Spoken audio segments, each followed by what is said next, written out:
Government fails, the world's off its rails, leaders are whacked, democracy is under attack. It's time to get smart, folks, time to get real. Let's cut through the crap, tell us how you feel. Let's cue the talent, let's meet the host.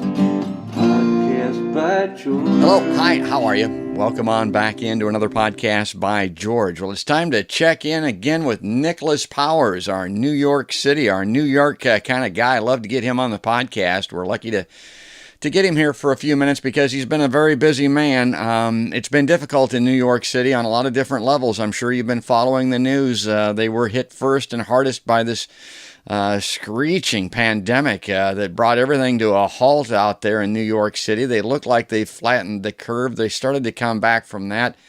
And then, of course, all hell broke loose with their police department in the throes of the George Floyd protests. And that brings us to Nicholas Powers, because his most recent work, published in The Independent just a week or so ago, a great piece entitled Why We Explode. And if you're not familiar with Nick, if you haven't seen him on the earlier podcast, he's a professor of literature at the University of New York, Old Westbury, with writings in Truth Out, Huffington Post, Alternet, and The Independent. That's where that was published, The Independent. And he's got a book called The Ground Below Zero, 9/11 to Burning Man, New Orleans to Darfur, Haiti to Occupy Wall Street. That was published in 2014. And of course, when I think of 2014, I think of Ferguson and how this just never seems to end, this horrific killing of George Floyd. And now on top of that, we've got Rayshard Brooks down there in Atlanta.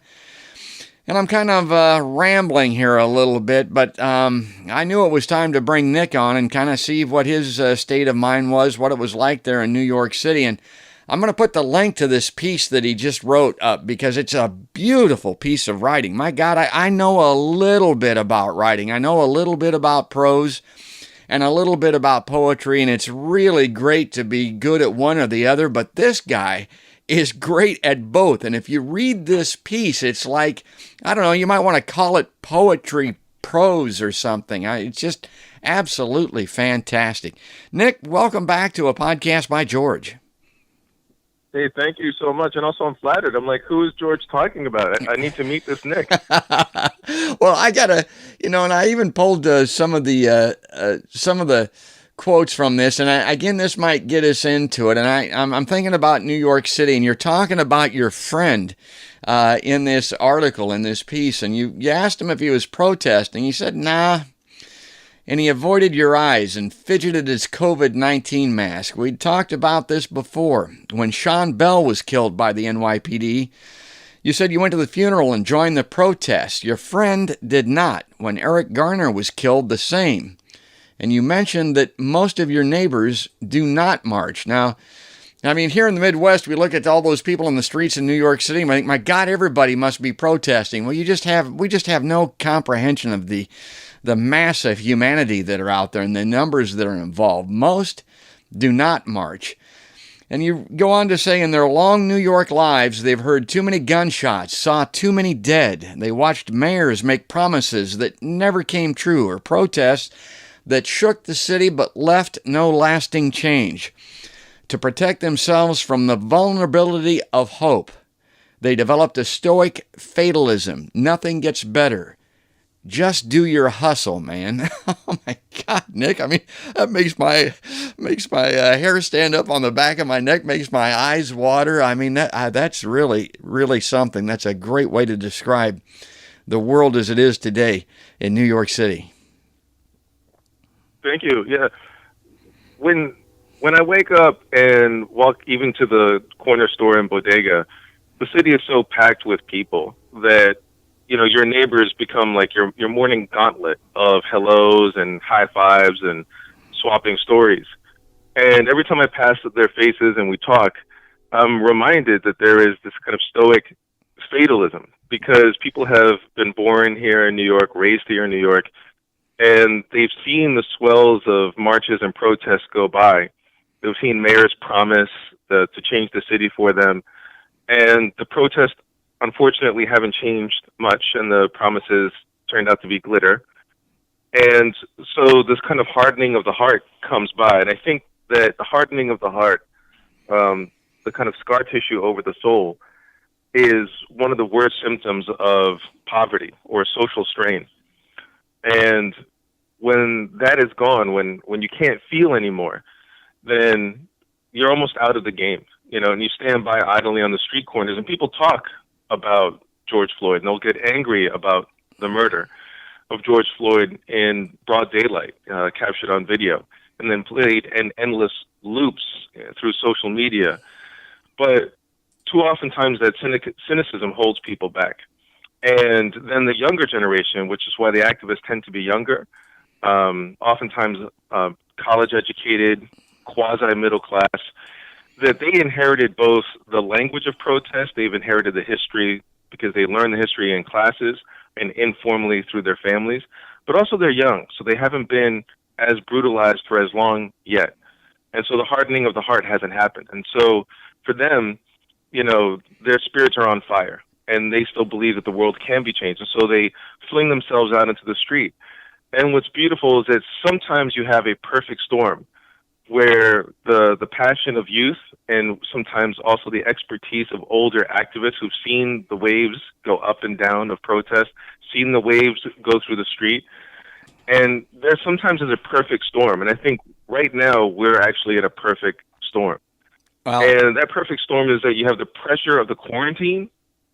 So people have been bottled up inside their homes, inside their apartments, and this is huge pressure, so they want to burst out. The second is a video of George Floyd, so it just hits this long, deep wound within people after seeing video after video of Eric Gardner getting choked, Tamir Rice, 12-year-old boy getting shot by a police officer in a playground, Sandra Bland getting pulled over, and next thing you know, she's tackled to the ground. It hits this deep wound. But then the last thing that causes this to be a perfect storm is that we've been living basically under a presidency and administration that has stoked racial grievance over and over again. And then not only Trump, but we see Boris in England. We've seen Bolsonaro in Brazil. And so we've seen the rise of right-wing kind of strongmen types, and who are stoking ethnic and racial differences as a way of solidifying their base of support. And so, leaders trading on racism as a currency in politics has risen. So against that backdrop, you feel how racism is being used constantly to destroy the soul of the nation. So we're reacting against that.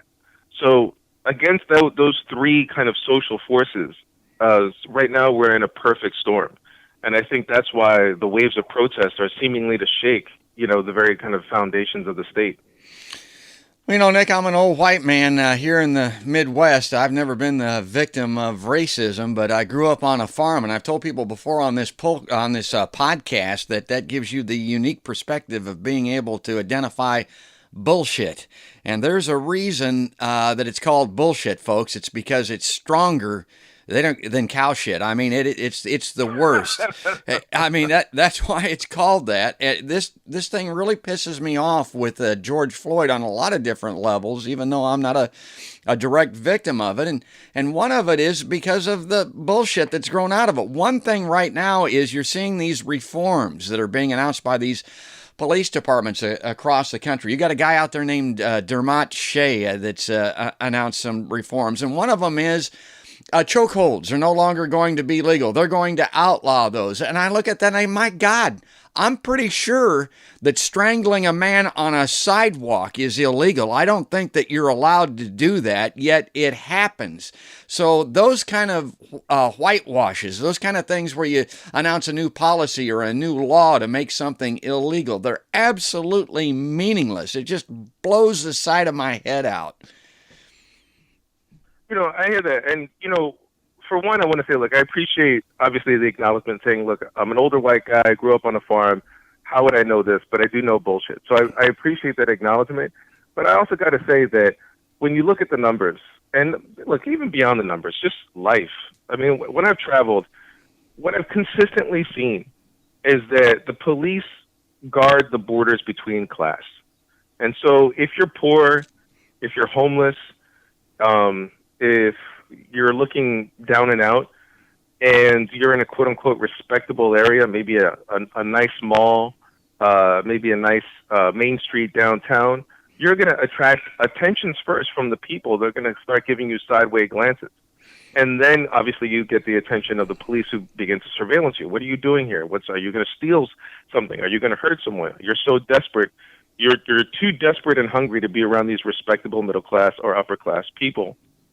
And I've seen that across the racial spectrum. I've seen lots of poor white people who I've interviewed, who are my friends, getting shoved, pushed, arrested, profiled by police because of their class, because they were sunburnt, skin was peeling, their clothes were raggedy, they were emerging, half asleep from the van that they, traveled in across the country, and they were treated horribly.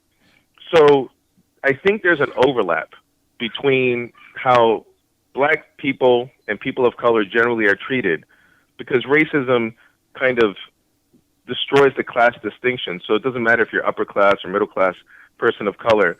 If someone is racist, they're going to see you as a threat no matter how nice your Armani suit is. So that's the devastating effect of racism. But for class, the police tend to be hard and brutal on homeless people and poor people, shoving them out of the way like those thistle-like brooms that kind of, sweep the camps out of sight. And I've seen that over and over and over again. And so there's a lot of white people who, I guess, in the eyes of security, in the eyes of the police, aren't white enough. They're poor, and their class is more important than their race. And they're treated really bad. And I've seen that. And I think most people acknowledge that. And so with that,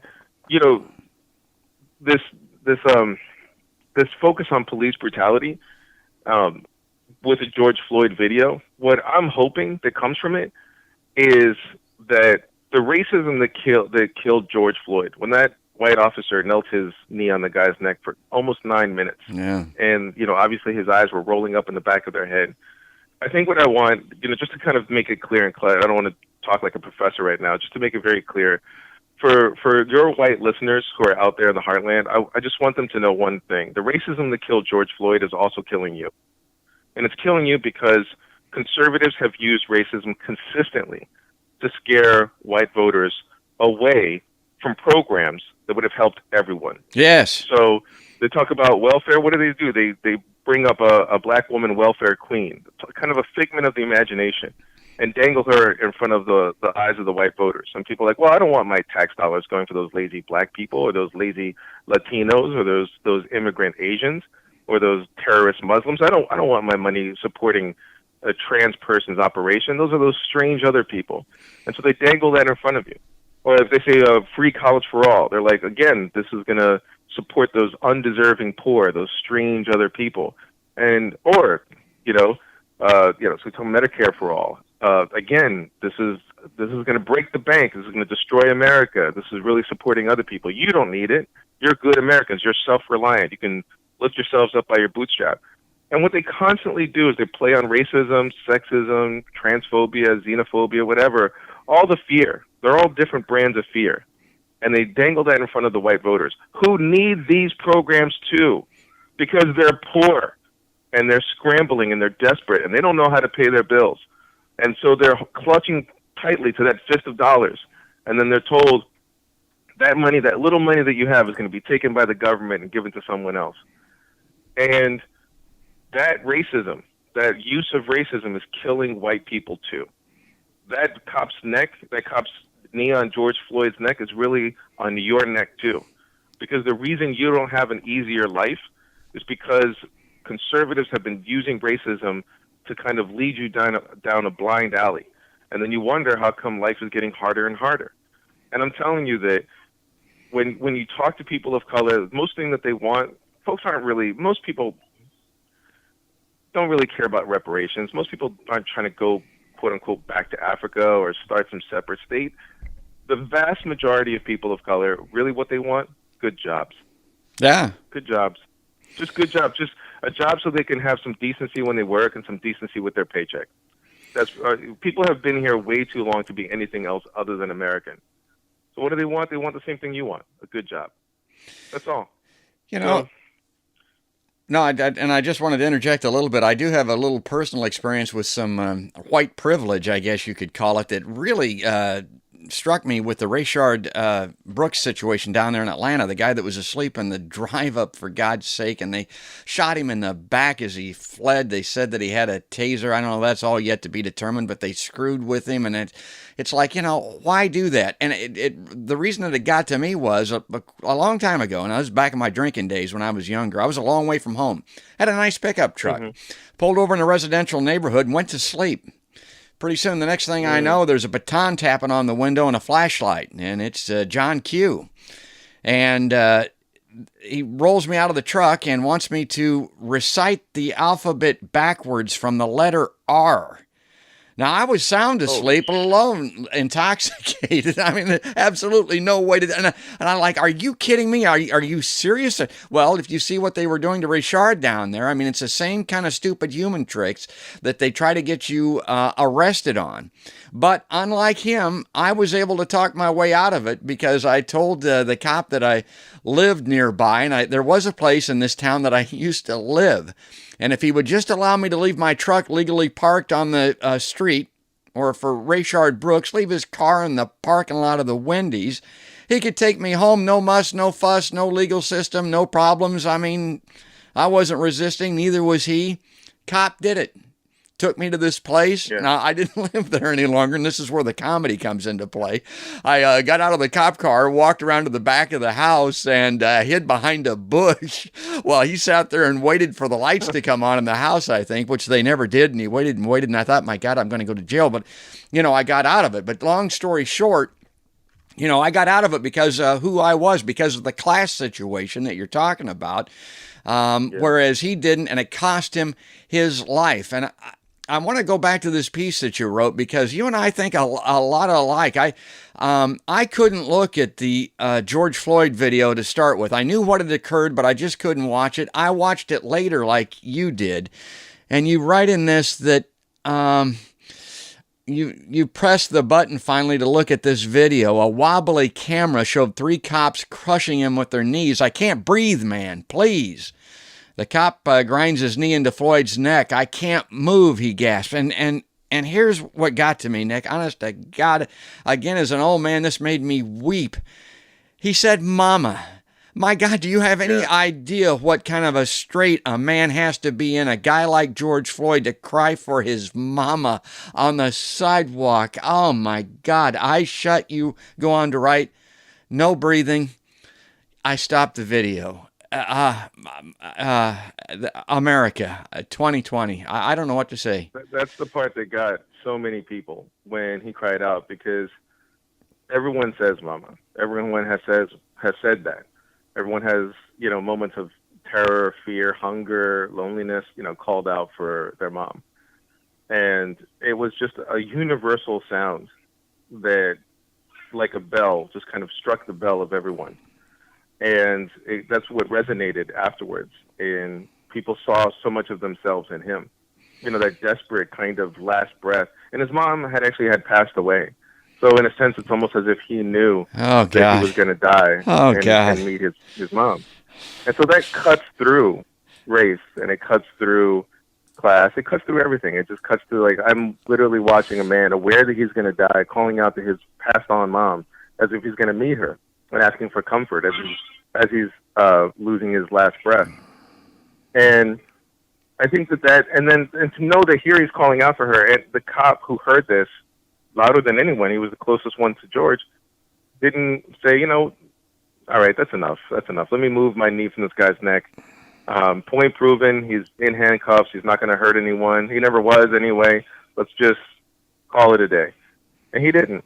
And that's the disgusting and maybe terrifying thing, is that to hear someone call out with the utmost humanity, from the bottom of their heart, calling out to their mother, and to not move you, to do the simplest thing, which is literally to move your knee just 2 to 3 inches so the guy could breathe. Such a little little gesture would save that man's life, and that was too much. And that's when you see a human being really become a monster, when they're so arrogant and so unfeeling that, and so maybe drunk on their own power, that the smallest gesture is too much for them, because the person that they're hurting and killing is not really a human being anymore. And that's, I think, what's terrifying, because when you get to that place and you can't hear the humanity of someone calling for their mother as their last breath is squeezed out of their throat, and you have a badge and a gun, how are you going to treat other people? Who's going to be next? Who are you going to pull over, tap the baton on the window and make them count, or make them recite the alphabet back from R? And what if they don't do it well enough? What if you don't trust that they have a place to stay in the town? Are you going to beat them, choke them, arrest them, insult them, pull their pants down, do an anal check? I mean, that's what happened to Eric Gardner. No one knows that. If you take a look at the police records, he was constantly being shamed in public.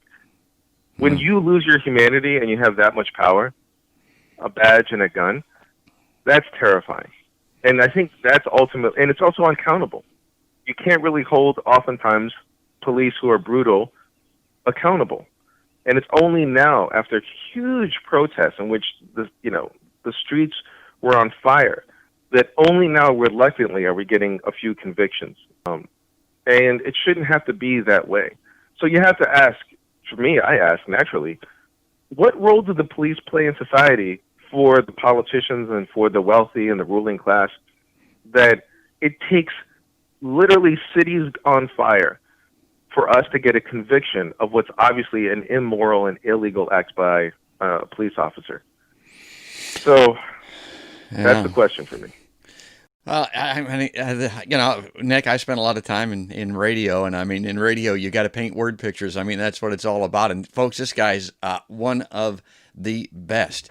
It's Nicholas Powers. He's a poet and associate professor of literature at the State University of New York, Old Westbury, with writings in Truth Out, Huffington Post, Alternet, and The Independent. And I'm going to put a link again in this podcast listing to this article, Why We Explode. I've touched on it a little bit, read some excerpts, but I would like for everybody to read that article. And before we leave you, Nick, you're the man of words, and I'm always going to give you the last word. What would you like to close with? To understand that the fires that are erupting in the city have been ignited by a giant kind of reservoir of frustration and anger, and also shame and fear that builds up inside people's bodies. And this happens especially for poor people, and especially for working class people, and especially for those who are of color. Because even though their families have been in this country since, generations upon generations, they're still kind of treated like aliens. And it's really, really painful and difficult to be treated like a stranger in your own land, like an alien in your own home, and to always have to second guess yourself. And when you're not accepted, even though this is where you live, it builds that up. And so even if you've never been harassed by a cop, never been shamed or afraid by a cop, the toll of racism just trickles into your body, and that stress builds up. And so when you do see that murder of George Floyd, what it does is it ignites all of that toxic stress inside of your body, and it becomes rage. And so then people are going out into the street. But I do want to say is that obviously the big difference now is that it's not just people of color. So many white allies are going out into the street and using themselves as barricades to protect people of color and really confronting the cops. And that is what gives me hope, because if white allies are seeing how bad racism is, then the next step, I hope, is for them to see how racism has destroyed our politics and made even the basic policies that would give us a decent life nearly impossible in the United States, because we've been kind of constantly tricked by conservatives who use racism as a kind of decoy, as a kind of hypnotic watch to get us, to go down the wrong direction. So what I want to just end with is that, yeah, racism killed George Floyd, but racism is also killing you, and it's also killing this country for all of us. And so I have a huge hope, because once these protests, they're hitting their peak, I ask to keep the pressure on. And when it comes time to vote, remember this. Don't let them use racism to trick you. Well, folks, I don't know how it can be said any better. Nicholas Powers, thanks for coming on a podcast by George. We'll check back in again. I'm really glad to have him as a returning. And folks, if you like this, please, like us on Facebook, subscribe to us on YouTube, ring the notification bell there, follow us on Twitter and, Spotify, and subscribe on iTunes. You can get the audio version of every one of these podcasts on iTunes, and we'll check back in again with Nicholas Powers sooner than later, I hope. That was great, and that's going to do it. That's going to wrap it up for now. That's another podcast by George.